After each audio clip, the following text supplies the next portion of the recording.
Paramashivoham. Om Nithyananda Paramashivoham. Om Nithyananda Paramashivoham. Om Nithyananda Paramashivoham. Om Nithyananda Paramashivoham. Om Nithyananda Paramashivoham. Om Nithyananda Paramashivoham. Om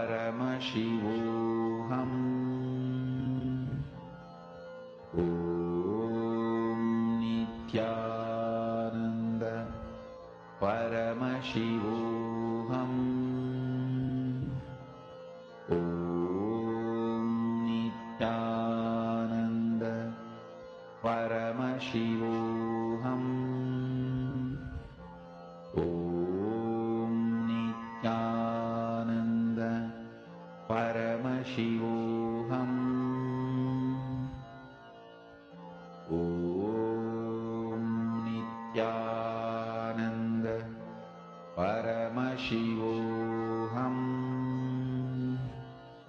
Om Nithyananda Paramashivoham. Om Nithyananda Paramashivoham. Om Nithyananda Paramashivoham. Om Nithyananda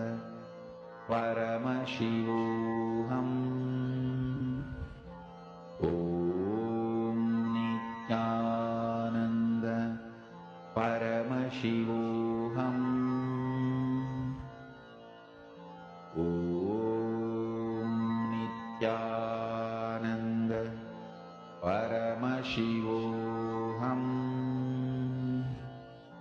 Om Nithyananda Paramashivoham. Om Nithyananda Paramashivoham. Om Nithyananda Paramashivoham. Om Nithyananda Paramashivoham. Om Nithyananda. Relax, you can open your eyes. Looking at the root of your thoughts is actually a very powerful process when you complete with the thoughts. The only incompletion we have is thoughts. Swamiji said, why? Very important understanding, which is having a thought means you're fighting with life. This was a very big click for me. When you have a thought, it means somewhere or the other you are fighting with life. You feel that you need to decide that life cannot decide for you. Only when this comes up will you even have a thought. What is thoughts? What's the role of thoughts? What's the function of thoughts? You have thoughts to run your day-to-day life. You have thoughts to understand things. You have thoughts to communicate with people. But Swamiji functions completely without thoughts. There's one very beautiful clipping of Swamiji's where in the Sadashivoham program, someone asks him, Swamiji, how do you function without thoughts? Swamiji said, it's not that I don't have thoughts, but it's like I have 1,000,000 acres of land.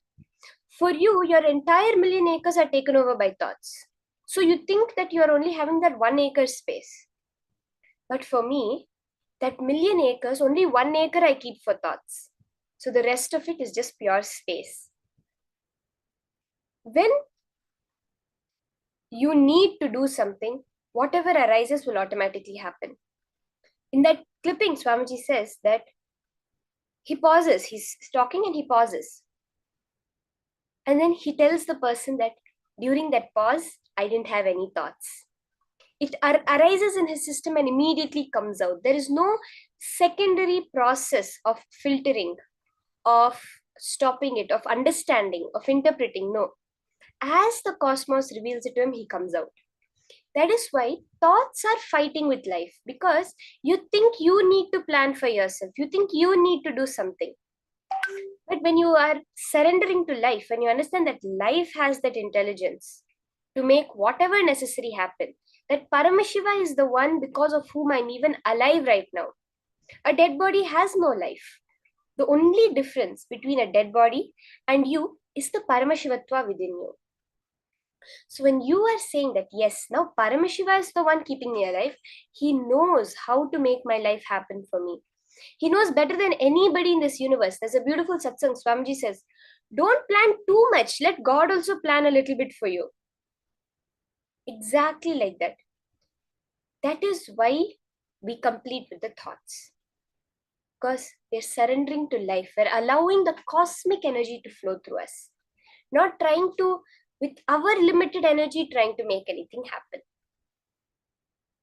So after that beautiful completion, in that space of pure thoughtlessness, pure completion with life, let's enter into the power manifestation session. Yesterday, such a powerful initiation from Swamiji that we got, that no more time will have its impact on us. So we got the initiation into the power of Akashic readings. So let's start with a round of Akashic readings. We're going to do it as a rapid fire round very quickly. You can connect with a partner and you will start with only 3 minutes per round. So you can ask questions related to date of birth of people. Let's say certain dates. Let's do that in this round, certain dates. So like my grandfather's birthday, my grandmother's birth date, my father's birth date, my sister's birth date, my best friend's anniversary, the day I started school, the day I got my first job, all these kinds of dates. We're going to do it very quickly, only 3 minutes per round. Okay, that's how we're going to do the power manifestation. 3 minutes per round. Both of you will quickly give each other a question and then you will switch after 3 minutes. I'll announce in 3 minutes and then you will switch again. So are we ready for this? Hold that space of thoughtlessness. Any thought comes up, just surrender it to Swamiji. As Ma Tattupriya was saying, see, whatever comes is Swamiji's manifestation. In one satsang, Swamiji very beautifully reveals that we actually played on the very first day of the program. Question your delusion. Do not question Paramashiva. When the answer is coming, let's say it seems wrong to you, don't question that. Why did Paramashiva show me a wrong answer? Question the delusion that is telling you it's a wrong answer. What is that mind which is telling me it's a wrong answer? Understand Paramashiva's manifestation is never wrong because he's the one who has created it. And you as Paramashiva are creating the whole world. Every moment, always question the delusion. Why is my mind telling me this? Why is my mind telling me that this world exists? Why is my mind telling me that this answer right now is not correct? When you go from that space, you open up yourself for Paramashiva to flow through you. If any incompletions come up, frustration with the manifestation, frustration with anything in life, that frustration is telling you to remember that you're Paramashiva. Everything in life is always aligned towards you realizing that you are Paramashiva. Any situation in life, it may be the most worst thing where you're suffering like anything, or the most joyous occasion of your life. Both are only telling you one thing. You are Paramashiva. So now, when a frustration comes up, a self-doubt comes up, use that as the remembrance that I am Paramashiva. How can I be frustrated with anything? The manifestation outside is Paramashiva and the manifestation inside is Paramashiva. So let's start. Connect to your partner.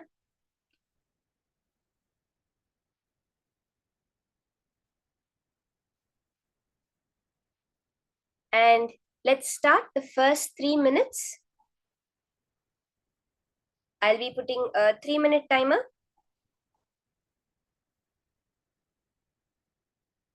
You can ask the first question to your partner. Both of you can ask each other questions. Make it very quick. Don't take too much time. And as soon as it appears in your third eye, you don't have to wait for the verification process. You immediately share it with the partner. So the first round starts now. You can get a question from your partner about a certain date, your partner's birth date, or her mother's, some family, some friend's birth date, anniversary dates, some important occasion in their life, any date. That's what we're going to do in this round.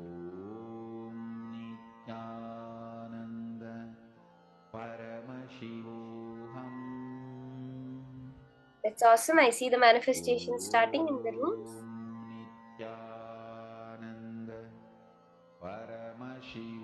Now, with that powerful initiation from Swamiji, from Bhagavan Kalabhairava himself, he has liberated you from time. So anything that you feel is bound by time, whether it's the amount of knowledge you have, whether it's the amount of understanding you have been liberated from that also. Any information in the cosmos now available to you because you are not bound by time anymore. Wake up call, wake up song for Paramashivam. As Kalabhairava was sitting, as Swamiji himself is sitting there. Nothing in this universe is from him, so nothing can be from you. Suprabhatam, wake up song for Paramashiva to wake up in you. Just remember this one powerful cognition. Half our time is up. Let's continue quickly. We have about 1.5 more minutes for this round to get over. It does not take time for the manifestation to happen. Anything happening in your life is scientifically proven. Your mind knows it 5 to 7 seconds before. Before your partner tells you the correct answer, you have put that answer out there in the reality. When you understand that, it's just about tuning into that part of your brain which you're not right now receiving the information from, and getting it and telling it to your partner. 3 minutes is more than enough, actually too much time for manifestation to happen. When you open your eyes in the morning, within the fraction of a second, within the blink of an eye, you have created this whole universe. Otherwise, when you go to sleep, does this universe exist? Does all the people, all the cities, the huge skyscrapers, all the furniture in your house, the people in your house, do they exist when you are in deep sleep? They cannot. When you come back to the waking state, only you realize that they exist. When you are in the deep sleep, they really do not exist. Because it is you who creates this world. When you can create an entire universe in the blink of an eye, surely you can understand one small number appearing in your third eye. Let's start. 3 minutes, Sarah. You can verify and ask your next question. We are going to have very quick rounds. So ask the next question to your partner. The next date, you can ask dates related to birth date, death date, or anniversaries, important dates, your kids' birthdays. Let's start the second round now. 3 minutes starts. Whatever comes in your third eye, immediately share it. Numbers, shapes, images. Sometimes you will see the whole happening of the birthday. Look into Swamiji's Atma Murti, into Swamiji's form, and he will tell you the answer.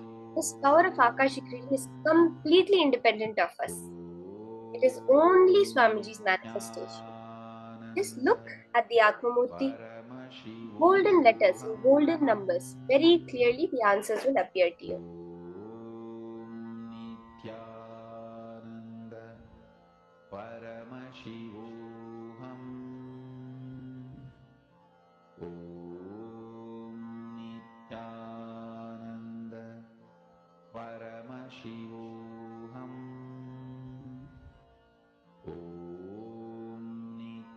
We have few more seconds. 1 minute is over. Just 2 minutes left.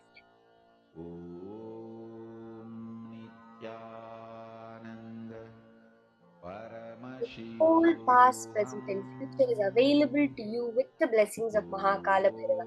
He is the keeper of time. If the librarian has opened the library for you, can there be any information in the library out of your grasp? No. Only as long as the doors are locked can you say there's something out of your grasp. Now, Kala Bhairava, the keeper of time, has opened the time dimension for you. Nothing that has ever happened in time can be beyond your grasp. Paramashivoham. Om Nithyananda Paramashivoham. Om Nithyananda Paramashivoham.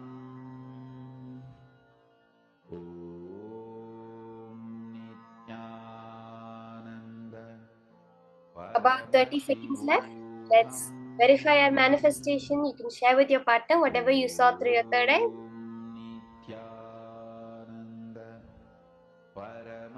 And get your next question from your partner now. Let's start the next round, the next 3 minutes.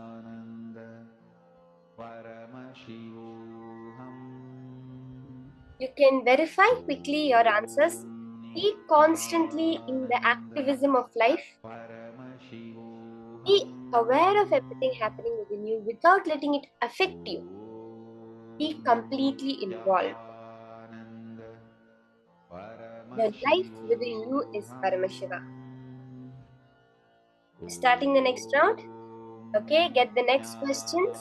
And again, look into Swamiji's form. See the golden letters and share it with your partner. Shanta Mahavakya, raise your frequency. If there are two tuning forks, only when both of them vibrate in the same frequency is the effect on the outer world. Is the frequency induced.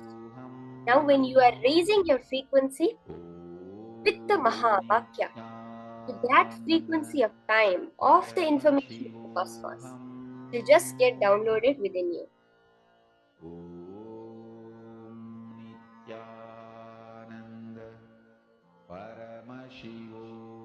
We're on our next round of manifestation. Scan, we have a couple of minutes left. 1 minute is already over. Look through your third eye. Into Swamiji's Atmamurti, through all your three eyes. Look how during the initiation we look through all our three eyes, into the three eyes of Kala Bhairava. You can look into Swamiji's three eyes with your three eyes and just let the information get downloaded within you. Om Nithyananda Paramashivoham. Om Nithyananda Paramashivoham. Minute more, we have 60 seconds more. Look intensely through your third eye. Let that completion overflow. Now, you're not fighting with life, you're flowing with life. Life is supporting you and you are supporting it. Om Nithyananda Paramashivoham. Om Nithyananda Paramashivoham. Om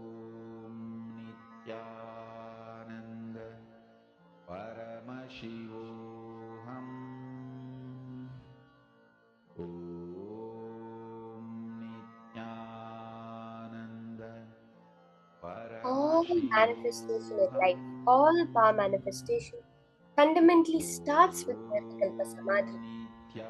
As Swamiji revealed, that the powers that Swamiji is initiating us into are not siddhis, they are shaktis. It's not on the way to enlightenment, on the way to Nirvikalpa Samadhi they are manifesting from the space of Nirvikalpa Samadhi. Okay, 3 minutes are up. Let's move on to the next question.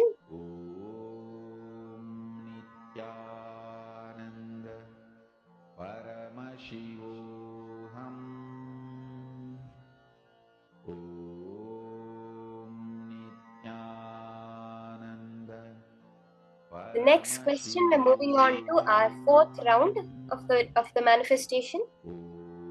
Quickly get a question, drop it at Swamiji's feet. Do not expect an answer, just let Swamiji flow through you as he wants to.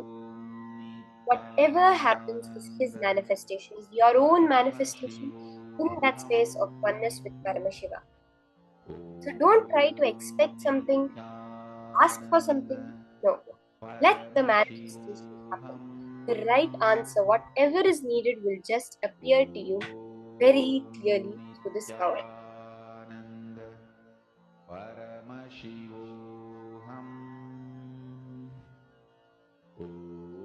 Can get a particular happening and find the date of that happening, or get a particular date and find what happened on that date. You can do it in any way. All are the power of Akashic readings.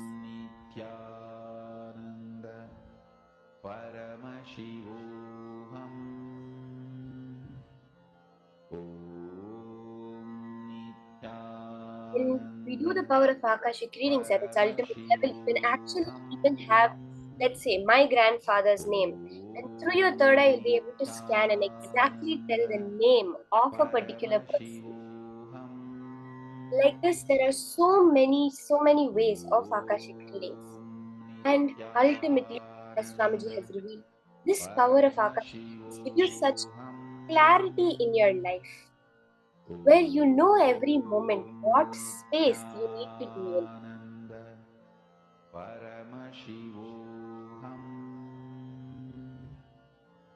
Okay, 3 minutes are up. Let's move on to the next round of manifestation.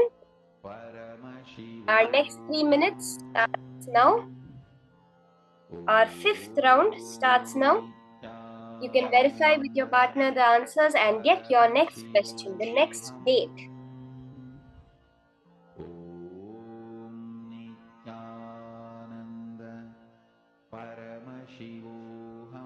Can connect to Swamiji and just whatever appears, reveal it to your partner. Take it as a prasadam from Swamiji. When you do the power manifestation, even one digit coming right, even you seeing something in your third eye, is that prasadam, is that blessed experience that you're having from Swamiji. The vibration, the kundalini, the joy you feel when you do the power manifestation is the very purpose of manifestation itself.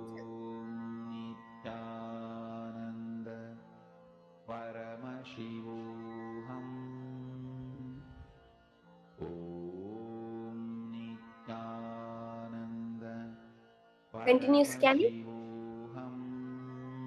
We have about a minute and a half left for this round.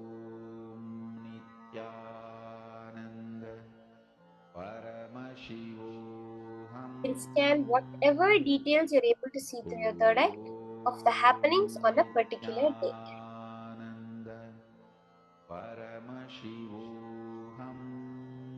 Understand, for this power of Akashic reading, there's no limit. You can see however far back into the past and however much into the future you want to see, which is the real power of Akashic readings. We are starting just as something we can verify with these small things, but this power of Akashic reading is ultimately Just connecting with the cosmos, allowing your skin to experience the skin of the cosmos, which is time.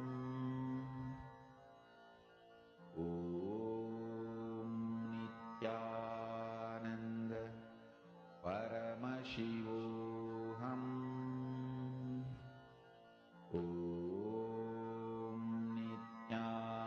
Have about 45 seconds left. You can share with your partner and get the correct answer from them. Verify, correct your answers. Very soon we'll enter into our final round of manifestation.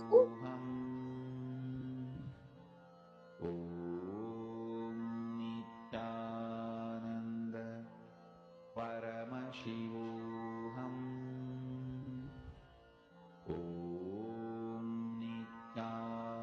Every manifestation, never had the feeling of boredom with manifestation or of giving up on manifestation. No. Swamiji says the solution for not manifesting powers is doing more power manifestation. Okay, 3 minutes are up. Let's start our final round, our 6th round of manifestation.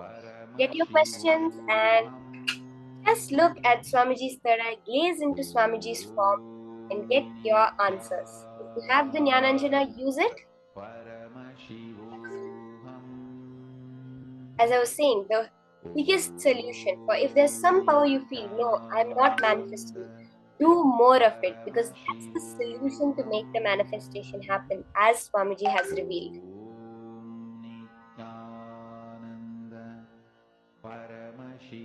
The more you sit in that space of Paramashiva, constantly remembering that you are Paramashiva and the world around you as Paramashiva, more you awaken your ultimate possibility within you. You are Paramashiva is not an affirmation, it's not positive thinking. Swamiji says ultimately positive thinking only leads to depression. He always gives us the example of Dale Carnegie, who ended up committing suicide. Because positive thinking is, you're trying to fool the mind. You're trying to trick yourself. When something bad is happening outside, you're telling, no, it's good, everything is all right, everything is going to be fine. Obviously, you're only going to be in conflict with yourself. What Swamiji tells us is the pure truth. He's not giving us some affirmations, positive thinking, something to give you a feel-good feeling. He's telling you the truth as it is. The truth is that you are Paramashiva. It is not a thought to keep you happy. It's not something to inspire you, whatever it may be. For no other reason than it's the truth. You are Paramashiva.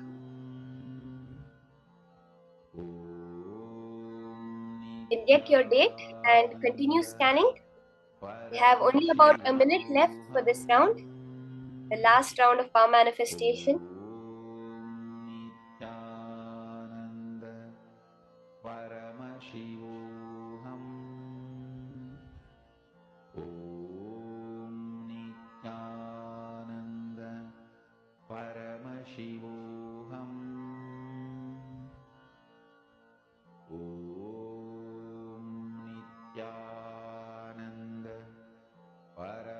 Not just for power manifestation, in your daily life. This is not something apart from what's happening.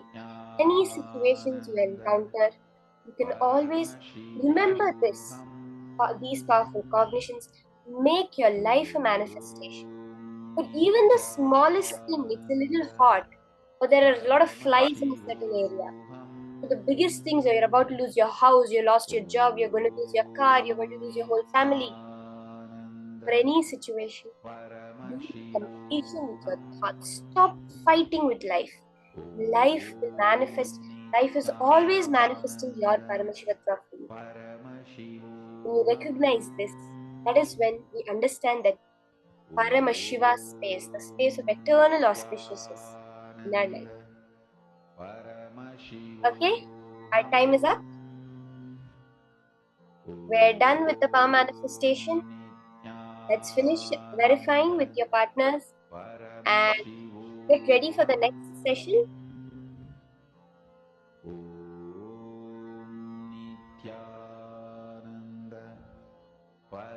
Paramashivoham.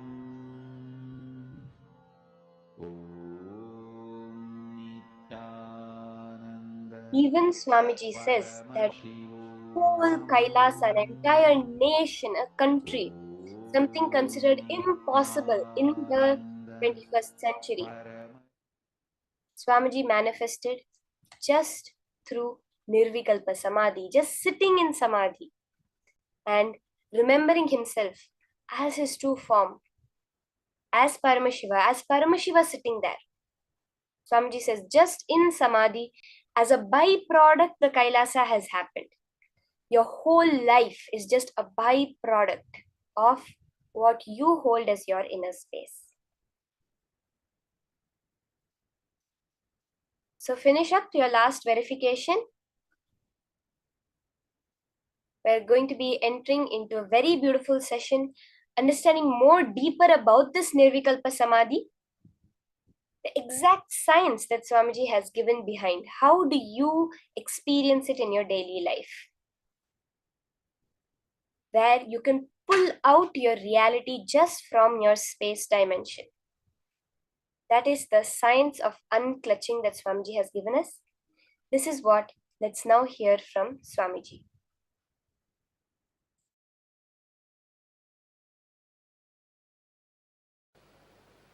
Understand this word unclutching. This word does not exist in Oxford Dictionary. Please understand, this word is my contribution to the English language itself. For the English language itself, this word is my contribution, because this word does not exist in Oxford Dictionary. It does not exist.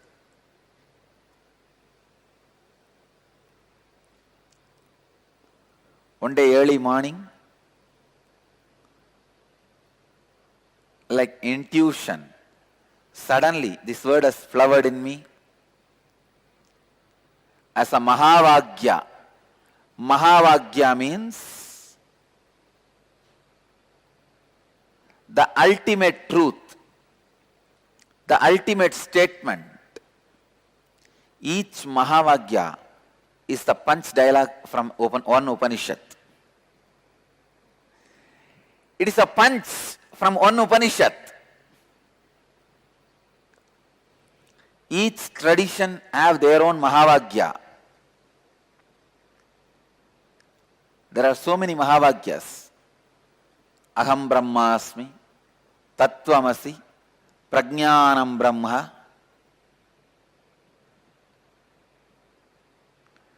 Brahmaivahamasmi, Ayamanma Brahma. In Shiva tradition, Shiva Sampradayas, Shivoham.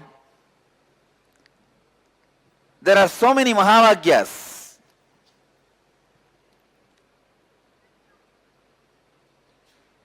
Please understand, this word, unclutching, is the ultimate spiritual truth. This process, unclutching, can directly upgrade your very consciousness. Today, through this webinar, I'll present unclutching as a technique, method to upgrade your consciousness, raising your inner space. When you upgrade your consciousness, raise your inner space, become more authentic, hundreds of good side effects happen, like you become healthy, you become wealthy, you become a leader, you become more intelligent, you become more balanced. Thousands of things happen in you as the side effect of upgrading your consciousness. I'll give you the 9 levels of unclutching.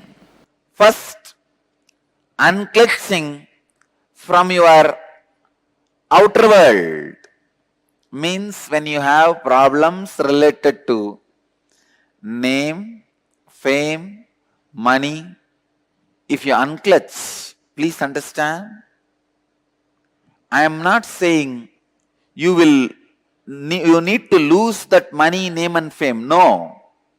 You will lose the problems and suffocations and stress, sufferings created in you because of money, name and fame. When the problems, suffocation, stress is removed, suddenly you have a pure inner space where you can create whatever you want in the outer world. Understand? Biggest asset any human being can have is free inner space, extra inner space. Whenever I give energy darshan to people, I just give them few hundred more acres of inner space, that's all. Extra inner space, just like Google gives storage space. Extra inner space is the ultimate wealth. Wealth is not the billions of dollars you have, or the relationships you have, or the bungalows, properties you have. The real wealth is extra inner space you have. The space you have inside, free space, in which you can do your creativity, you can do your creation.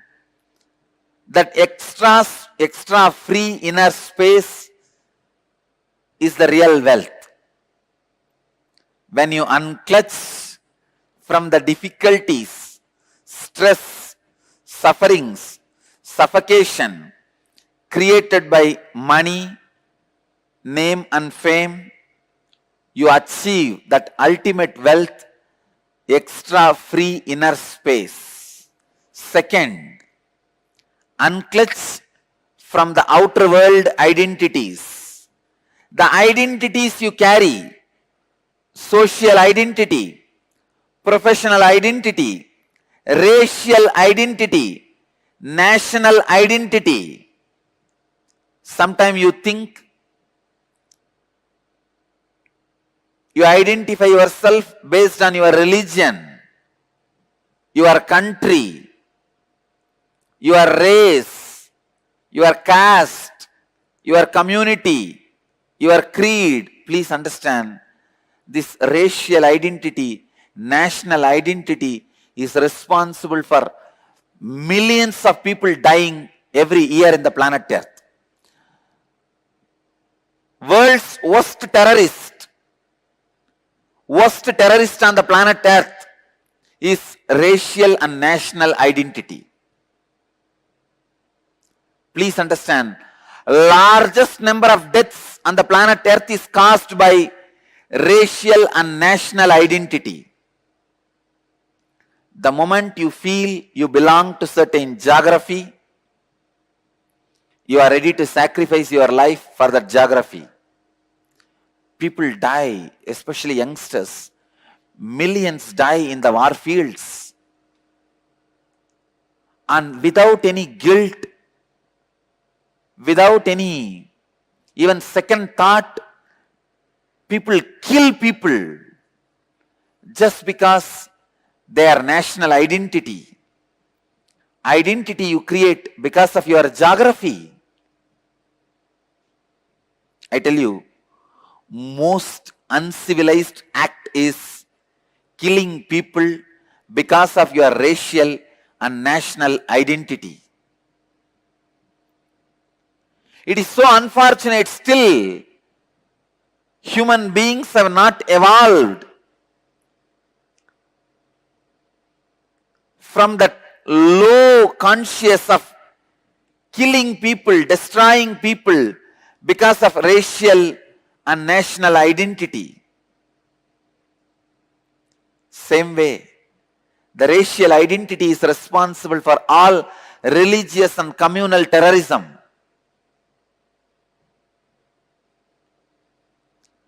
Unclutch from social, professional, racial, national identities, you will see so much of peace, joy, bliss happening in you. Universal intelligence awakens in you the moment you unclutch from low-level identities.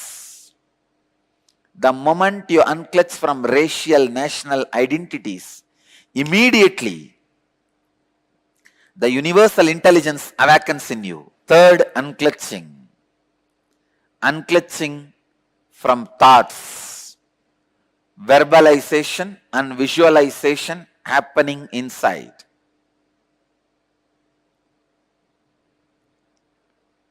Please understand. Unclutching from thoughts means the verbalization and visualization happening inside. When you look in, the verbalization happening, the visualization happening in you are all thoughts. Unclutch from both. Continuously try to unclutch from both. You will see extraordinary powers expressing in you when you start unclutching from your verbalization and visualization. You will become yogi. Understand? Living as a yogi is life. Unclutch from verbalization and visualization. Whenever you remember the verbalization happening in you constantly, the words moving, or the visualization happening in you, the ideas happening in you, unclutch from that. Even the boredom, feeling bored, restless, is also one more thought, one more verbalization, one more visualization. Unclutch even from that. And fourth level of unclutching. Unclutch from your emotions, pain and pleasure. Let me tell you from my own experience. When I fell from the horse during the horse riding and fractured my hand, just all I need to do is unclutching from that pain. I could see very clearly body was healing at least 5 times more faster than normal speed of healing. I tell you, I really felt so joyful. I felt so happy for my body. Wow, what a body to live with. Body which does not give you pain, friend who does not give you doubt, wife who does not give you instability, are all rare blessings.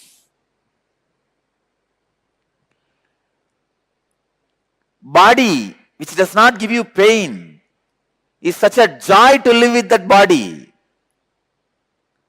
I know I don't have pain because I received the blessings of many yogis and did many techniques. But when you see that literally in your life as experience, I felt, oh God, what an achievement. I felt such big relief.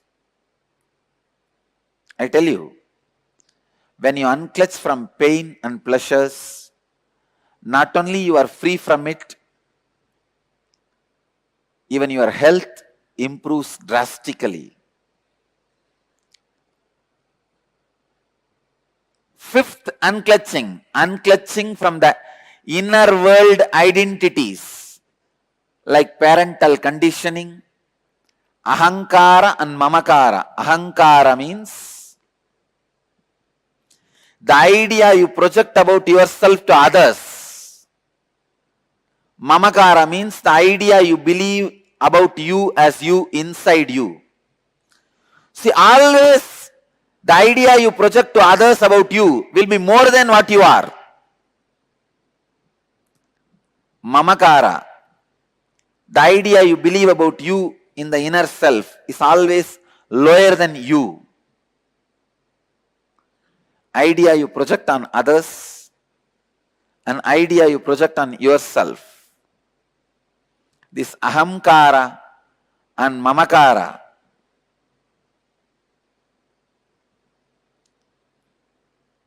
your whole life is nothing but the fight between the ahankara and mamakara. Means the identity you project in the outer world and the identity you believe as you in the inner world.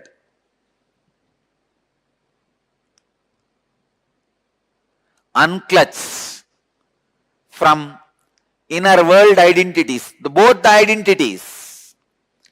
Unclutch from the identity you project to the outer world, unclutch from the identity you believe as you in the inner world. Sixth level of unclutching. Unclutch from the biomemories. Means the very patterns you are carrying. Pattern of depression, pattern of pain, pattern of irritation, patterns of suffering, patterns of your own ideas. You need to realize the truth. You are not even orphan. Orphan means what? You are alone. Everybody else is your enemy. Here you don't need to realize that you are alone. There is no enemy. You are alone, but there is no enemy. If you are alone, how can there be enemy? Only if there are somebody else, there can be enemies.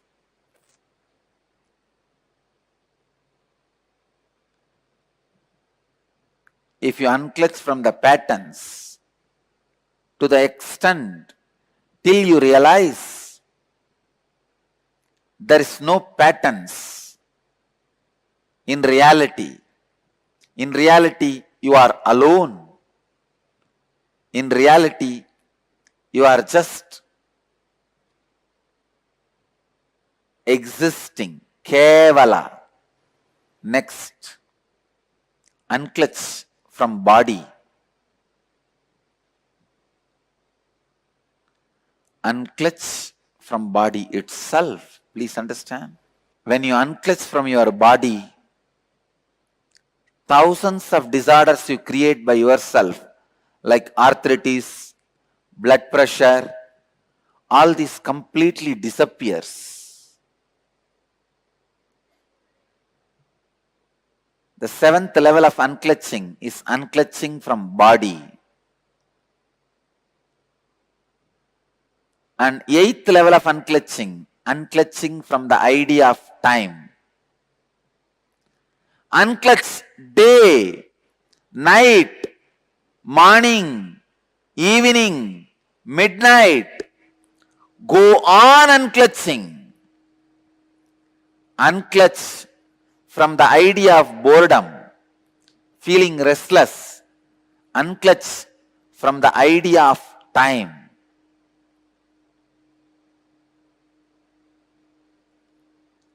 I tell you, time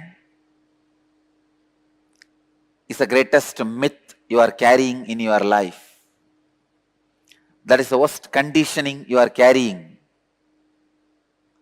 Actually, there is no such thing as time. Sun rises and sets, moon rises and sets, stars move, planet moves, life moves. That's all. Where is time? You rise, live, disappear. That's all. Where is time? Time is one of the myths like a clothes. You forget human body does not come with clothes. How many of you remember? I tell you, none of us remember human body comes to planet Earth without clothes, goes out without clothes. We think human body comes with clothes and goes with clothes. Just like a cloth, class is the illusion which has become part of your biomemory. Time is an illusion which has become part of your very consciousness itself. So unclutch from the idea of time. Ultimately, the 9th level of unclutching, unclutching from the very idea I. Unclutch from that very idea I. In every level of unclutching, in every aspect of unclutching, you will experience some new free dimension of you. You will experience some extraordinary experiences or expressions. I tell you, all the auspicious things of life and beyond life is achieved just by this one process, unclutching. Just by this one technique, unclutching. Just this one technique, unclutching. These 9 levels of unclutching.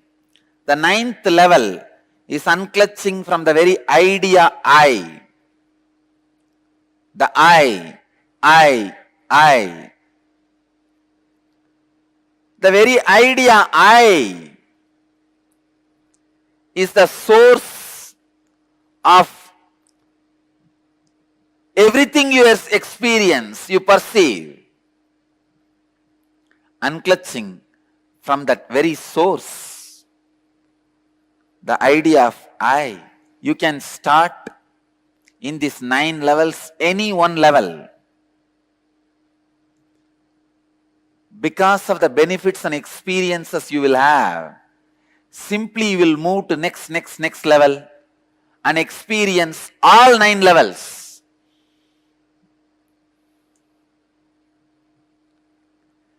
Just like 9 levels of unclutching, I wanted to introduce 3 kinds of unclutching.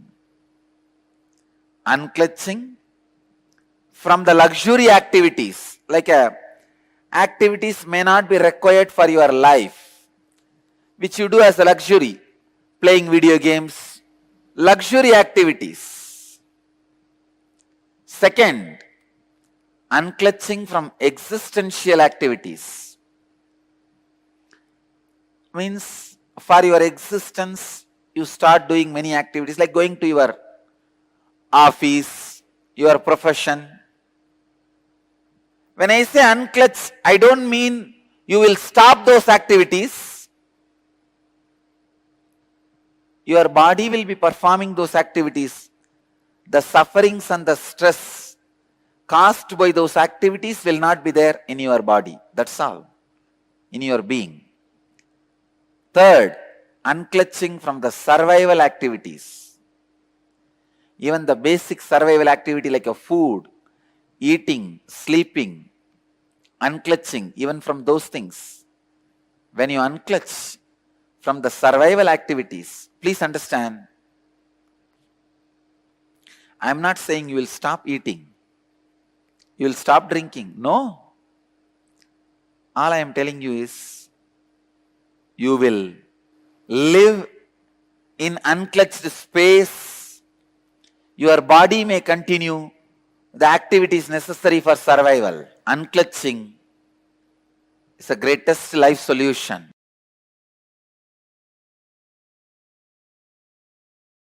Is it important to know about our past lives? I tell you, unclutch deeply, you will know about your present life. Present life is nothing but the extension of the past life. So whatever you need to know about the past will be revealed to you. So you can build your future. That's all. When you actually unclutch not just your thought currents, your liver, your kidney, your intestine, the very elasticity and plasticity of your brain changes. Listen, youth means whose brain still retains the elasticity and plasticity for the new, exciting, enlightening life, intense life. Youth has nothing to do with based on your date of birth, year of birth. Youth means whose brain is plastic enough, elastic enough to manifest the grooves, to radiate enlightenment, excitement, intensity, joy, life positivity is youth. So when you unclutch, sit in unclutching, your liver changes, your intestine balances, the elasticity and plasticity of the brain, the ability of your brain to develop the new grooves changes. It's no more a dead, frozen stone. It's a living clay in which the new grooves can be formed.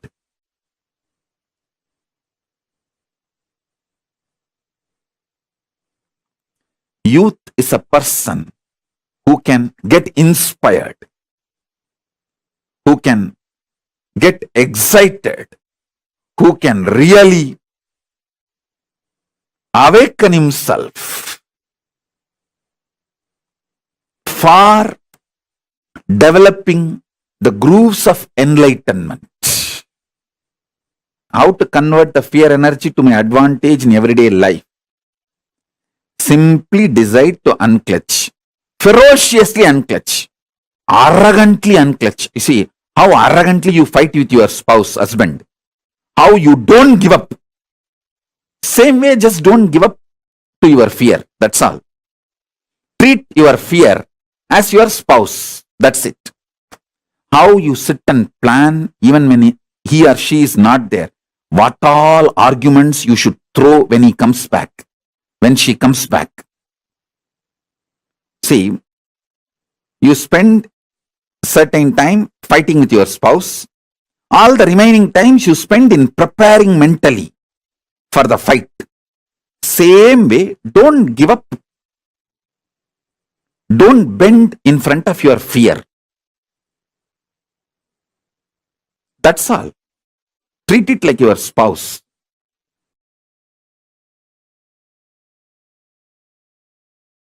For Paramashiva to manifest in you, you don't need to do anything. Just unclutch, he will manifest. Because he is there already, it's only the drug called your delusion, drunk by your mind, only that stops his manifestation. So when you unclutch, you relax from the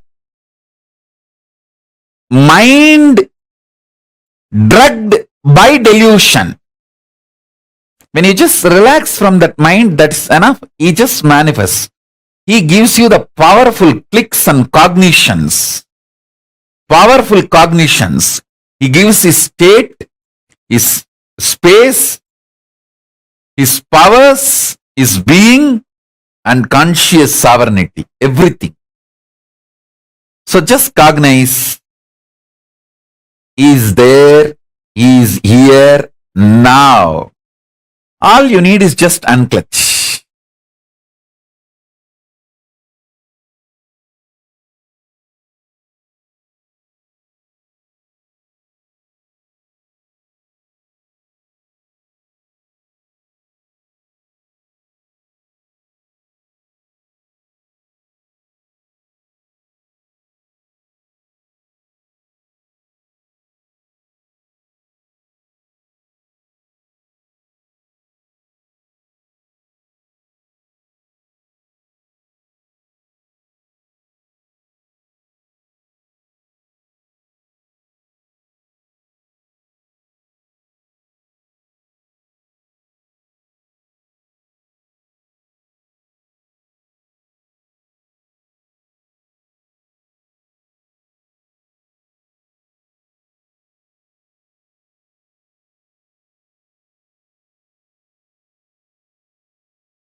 Now, for all of us to experience the space of unclutching, Nirvikalpa Samadhi, it's time that we all are going to be entering into the Nirvikalpa Samadhi. I request all the participants that are here with us, please sit with your head, neck and spine in a straight line. Let's all enter into this Nirvikalpa Samadhi.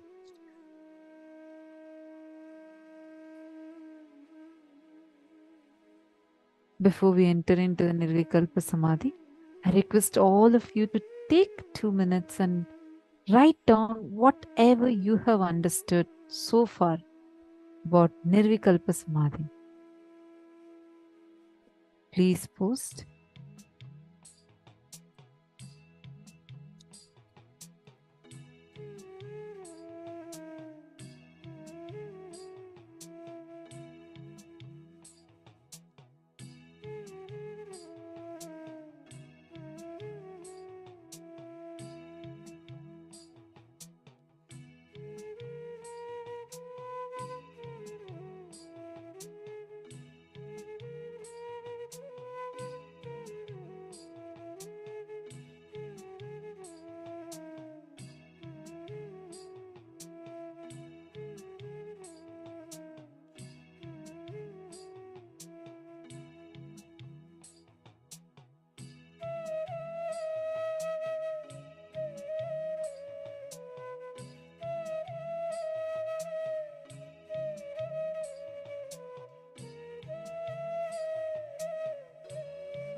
Whatever so far learned about unclutching, learned about Nirvikalpa Samadhi, we are going to be experiencing that.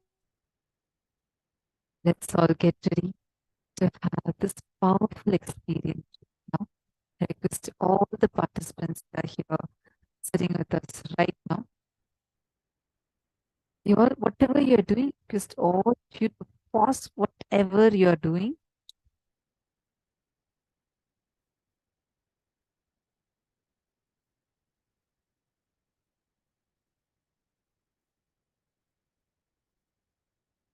Because what we are going to be entering into is a very process. Understand and clutching. You need to understand your mind works. So I'm explaining to us about how our thoughts are disconnected. There's so many thoughts that are flowing in us. And they're completed. You have any connect. It's like bubbles in a fish tank. Each of these bubbles get to each other. We go on trying to touch.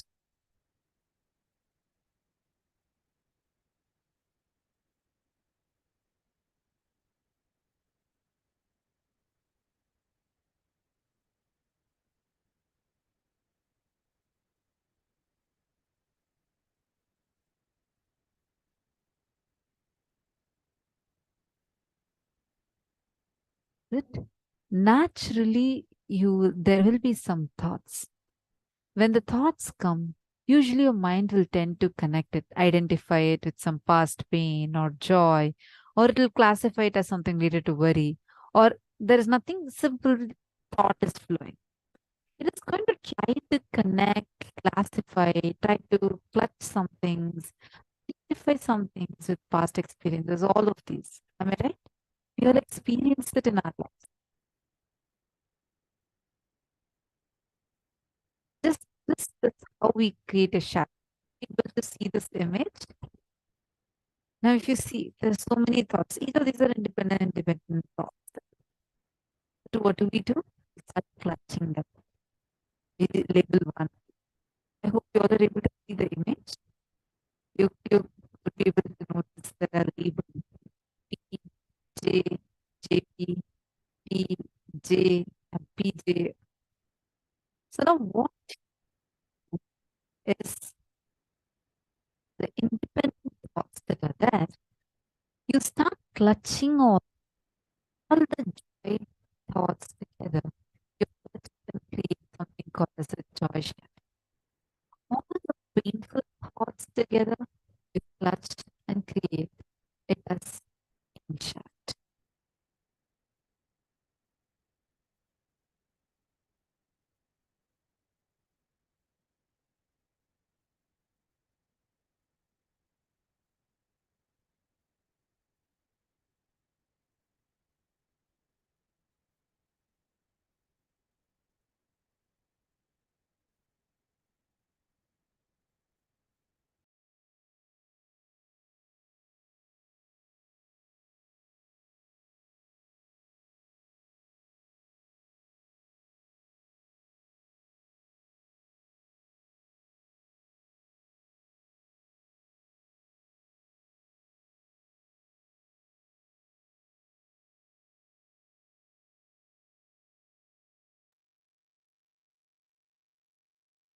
Now, just sit for a few moments.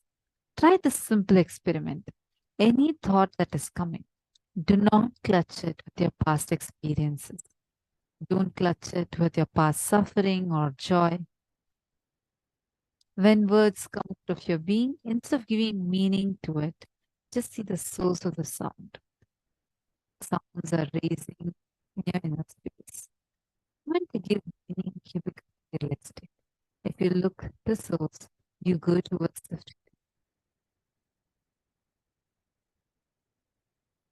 Just let's spend a few minutes.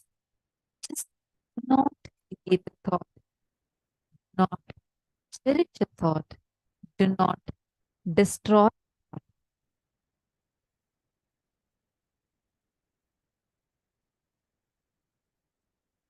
Don't worry, Madhu. See that 9 levels of unclutching, I'm going to be explaining further. Now we are going to enter into the process of unclutching. Sit straight, close your eyes, just sit with yourself. Any thoughts that is coming up in you, do not clutch it with your past suffering or joy. Don't give meaning to any of the words that are coming inside you. Just see them as fishes just jumping in the pond. They're just jumping. The thoughts are just happening in you. Just and witness it now.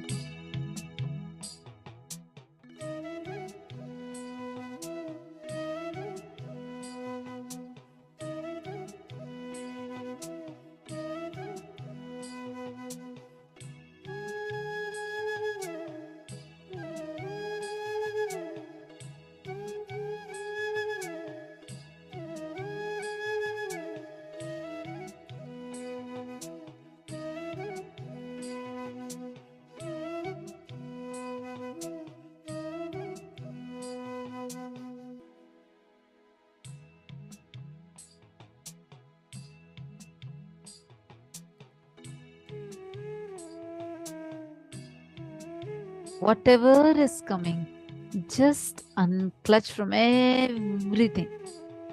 Everything that is coming, just unclutch.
continue to be in the space of unclutching. Do not engage, do not create, do not sustain, do not destroy any thoughts.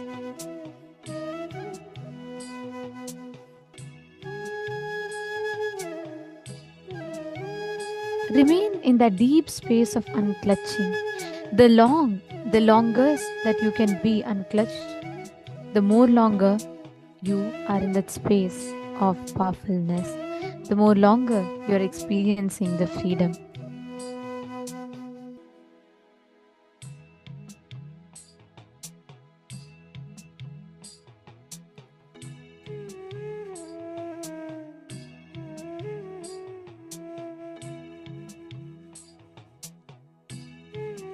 Connect to Swamiji intensely.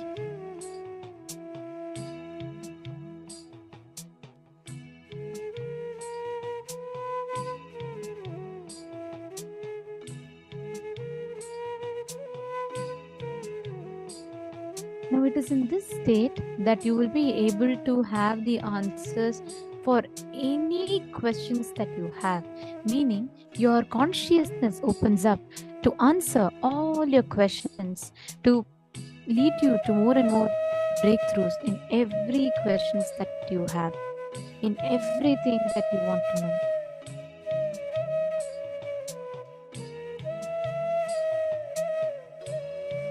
Now, in this same space, let us all get ready to enter into the power manifestation session.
Now, after the beautiful unclutching experience, where we grasped that gap between our thoughts, that pure space of us, from which all your reality is manifesting. Anything you're experiencing, whether you experience it as joy, you're experiencing it as pain, you're indifferent towards it, or else it's causing some or the other reaction in you. All of it is nothing but you projecting a certain thing on this space. You are taking a certain emotion, a certain liking, that joy, and putting it on let's say ice cream. So you're enjoying the ice cream. The same way, it is from that space you're pulling out any reality. Even though you're seeing the ice cream there, it's because you've projected it on space.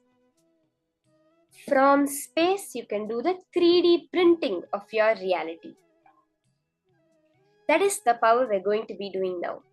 The power of materialization, where just by your will, you can create an object in your reality. It can be powders, it can be objects, deities, precious stones, vibhuti, honey, water, so many things, anything, even just golden flakes, golden sparks on your hand. This is actually a very beautiful manifestation power which we have seen happen too many times.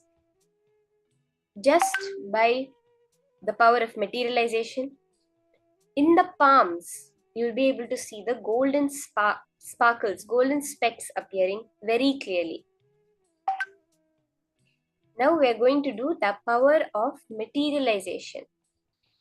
What's the science that Swamiji has revealed? Whenever materialization happens, it is coming from the Ananda Gandha of Swamiji, from the Bidadi banyan tree. Whatever object is it, it's going through the Bidadi banyan tree to Swamiji's Ananda Gandha and coming into the physical reality. Swamiji has given us the science that ultimately materialization can be where you go to a different loka and you get the object, whatever object is there in that loka, and bring it, map it down to this plane. Swamiji has also revealed that in the Adi Kailash Golden Temple, there will be the Navagrahas, the 9 stones installed as a deity from each of the planet that is materialized. This is the beautiful power, the vision for this power of materialization that Swamiji has given us. How many of you are excited for this power? It's a very beautiful power where you're 3D printing your reality. It's not anything else which is happening, but as you're creating right now, the laptop in front of you, the chair you're sitting on, the place around you, the sun, the moon, all of it is you 3D printing it from your reality. The same way now, you're going to print 1 dot more of vibhuti on your hand.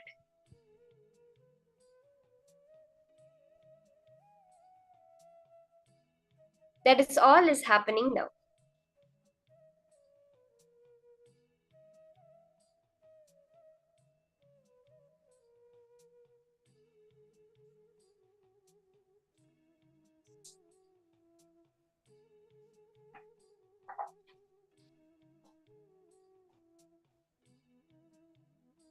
Actually, the power of materialization is one of the very first powers that Swamiji had introduced, along with levitation. And many people had manifested. Actually, when the brain scan was done on the devotee, when she was doing the levitation, suddenly in the middle, the whole thing became black color, meaning the machine was not able to record the brain waves, the EEG machine. The brain waves had gone so high that the machine just showed black. And it was during that space that the materialization had happened. Your whole brain is taken to the next level. And then from your space, you're directly pulling out your reality. It's literally like deeper than the deep sleep state from where you're manifesting. So let's see the Shastra Pramana and the other Pramanas that Swamiji has revealed for this power of materialization.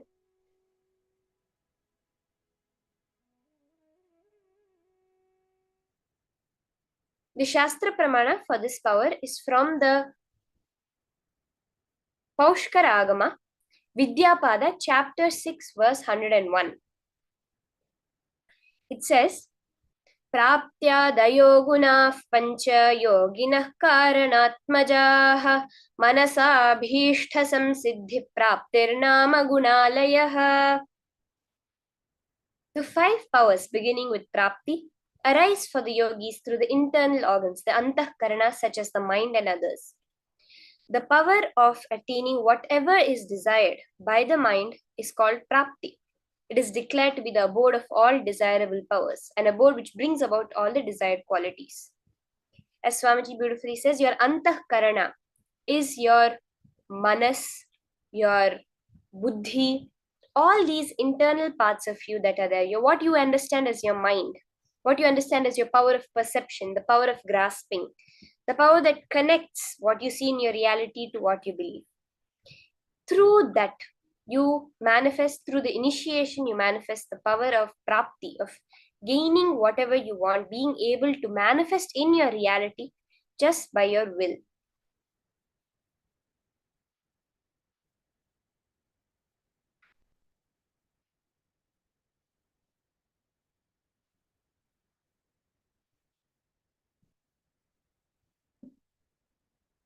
The apta pramana for this power is very beautiful incident from the life of Neem Karoli Baba, who is known to have who has inspired even Steve Jobs and Mark Zuckerberg. They shared their experiences with Neem Karoli Baba.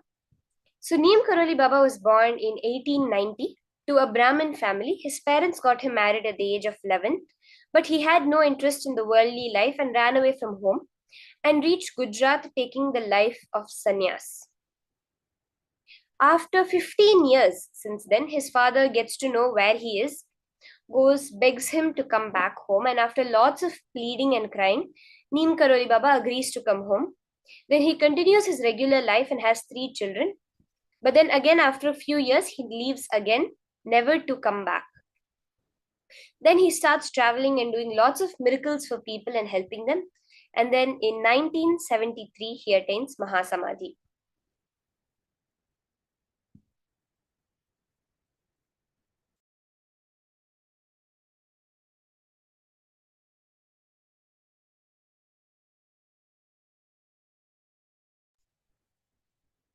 There is a very beautiful incident, as I had mentioned, that in the 17s, Steve Jobs was in a very bad situation. He was in so much loss and all sorts of problems. So at that time, one of his friends takes him and comes to see Neem Karoli Baba. Correctly, at that time, Baba had attained Samadhi just few months back. So he spends some time in the ashram and goes back to America. And then he starts Apple. From there, he and the company have skyrocketed. Also, when Mark Zuckerberg started Facebook, he was also in lots of problems and goes and asks Steve Jobs for some help. Steve Jobs tells him to go to Baba's ashram and come. So Mark Zuckerberg also goes, and after that had seen amazing growth and success. This is how physically in life, the materialization of success, the materialization of what we understand of money as fame, all of that happened from just the blessings in the ashram of Neem Karoli Baba.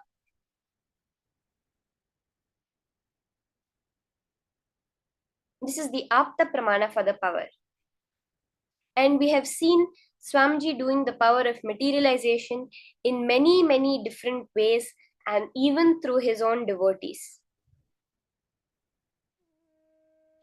So now we are all also going to be manifesting that same power, the very power that we just saw, being able to materialize anything. See, you can gain anything you want in life. Now when we're doing it, we may start with small powders and something else. Here is actually a short clipping that's being played of how so many participants in the program, all of those standing right now, had materialized.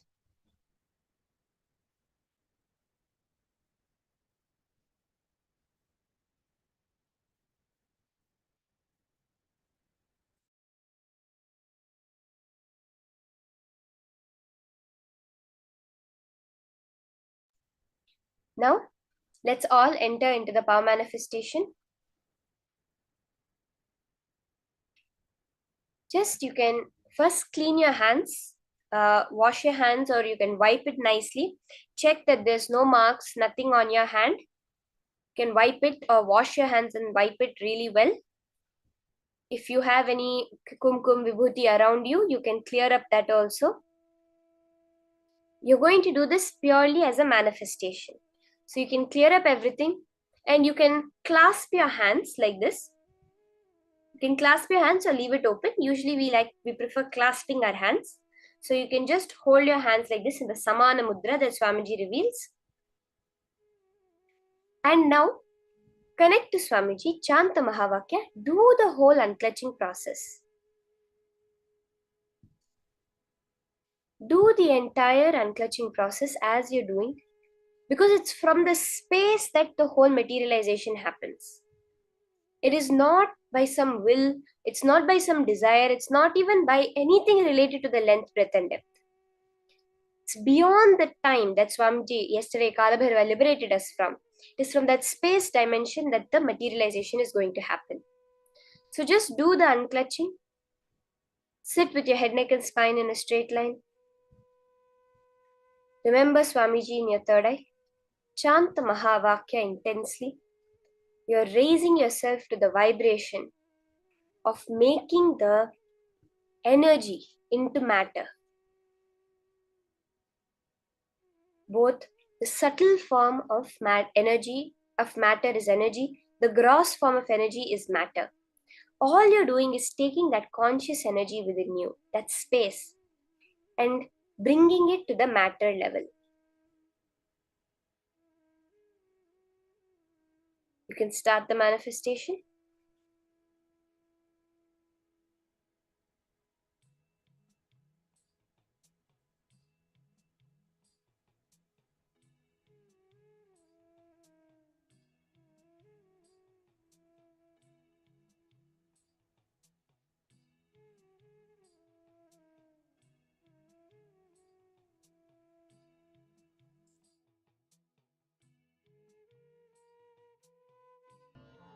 Om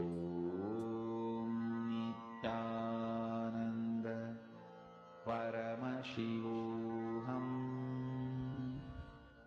Om Nithyananda Paramashivoham.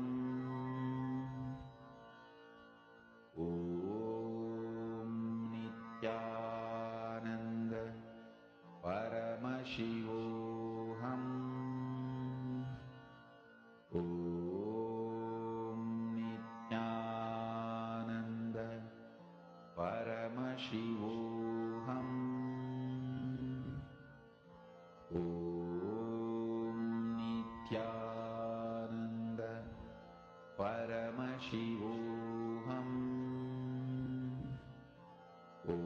Om Nithyananda Paramashivoham. Om Nithyananda Paramashivoham.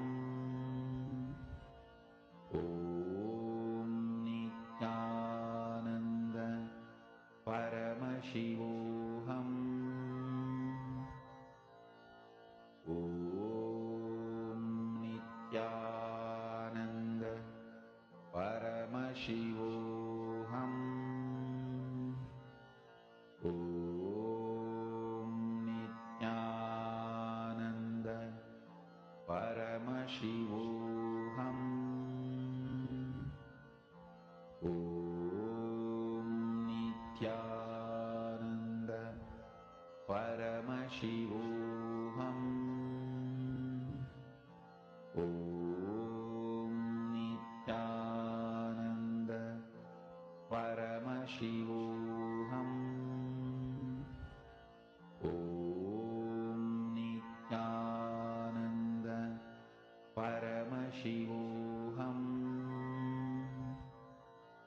Om Nithyananda Paramashivoham. Om Nithyananda Paramashivoham. Om Nithyananda Paramashivoham. Om Nithyananda Paramashivoham. Om Nithyananda Paramashivoham.